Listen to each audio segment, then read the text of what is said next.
I'd like to welcome the Minister firstly, and also to welcome the Climate Action Low Carbon Development Amendment Bill to the Seanad finally.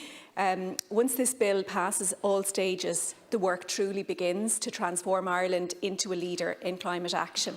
For the first time in the history of the state, targets will actually be put into law. It is a momentous time for us, not just in the Green Party, but across government and across the whole of society.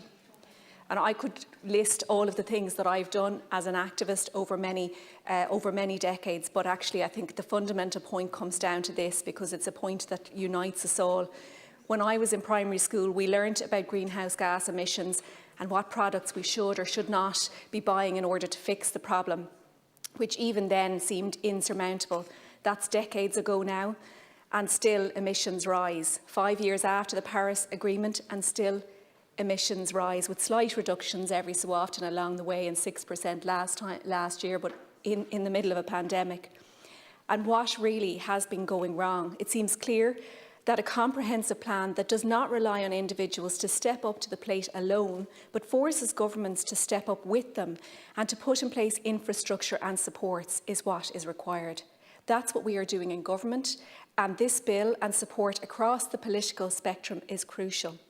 For decades now, the climate crisis has been seen as being about building better consumers. We should be cajoled and persuaded to buy better things. And Ireland has not been alone in this approach. But the topic of which food and which consumer goods help and which hinder climate recovery is complicated for us as individuals. It's often about balancing and diversifying land use, which has to be done at a macro level. And the reality is, especially in this country, many people just do not have all of the options available to them. Public and active transport, support in implementing energy efficiency, or indeed the money to make the switch. That's where this bill comes in, and that's where political leadership comes in. When we in the Green Party went into coalition negotiations, an average reduction of 7% a year in emissions was the biggest factor in persuading me to go into government. And when you actually look at how to do that, which we are currently doing on the Climate Action Committee, it is clear that there are choices, but only by putting that reduction into law do you really ensure that everyone is serious about that ambitious target. This bill is the key to locking that reduction in.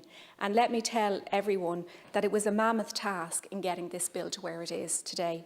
I sit on the Climate Action Committee, which carried out the work in scrutinising this legislation, chaired by my colleague Deputy Ledden, along with Senators Dooley, Higgins, McGahan and Boylan from this House, and I would like to commend all 14 members of that committee.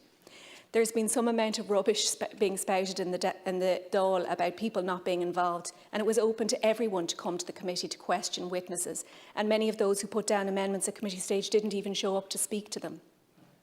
There were times when I was worried in this whole process that we'd be out of government before we got it over the line. Many people, including politicians, underestimate what goes into producing a bill like this. There's a negotiation before entering into government. There are negotiations after entering into government. There are hours and weeks of works by advisers and researchers. There's legal advice. And in this case, there was the longest period of pre-legislative scrutiny by elected TDs and senators ever. Months of scrutiny. We heard from national and international witnesses in climate law. We spent week after week, day after day, drafting and redrafting a report with our recommendations. I put in many myself and stuck to my guns, but we also needed to compromise. Then the bill had to be redrafted based on those 78 recommendations, the majority of which are in this bill that now stands before the House.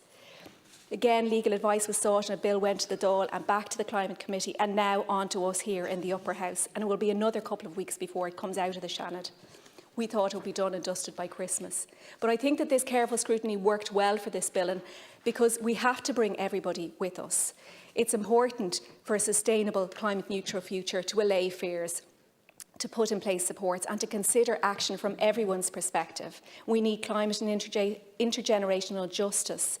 And I believe the strength of this government, but more particularly of this bill, is that it is one of the most ambitious pieces of climate legislation in the world, and yet it was overwhelmingly supported from public representatives that represent diverse interests across the state.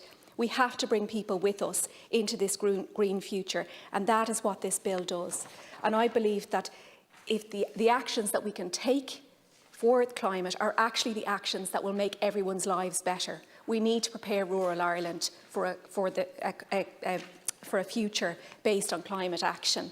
Small farmers in the west of Ireland have been let down, I believe, by the actions that have been taken, but they can benefit from the kind of supports that we put in place. 170 schools today announced that they will be given funding in order to ensure that they have active transport at their doorstep. These actions are the things that will make the difference for us and will build on this bill. Thank you.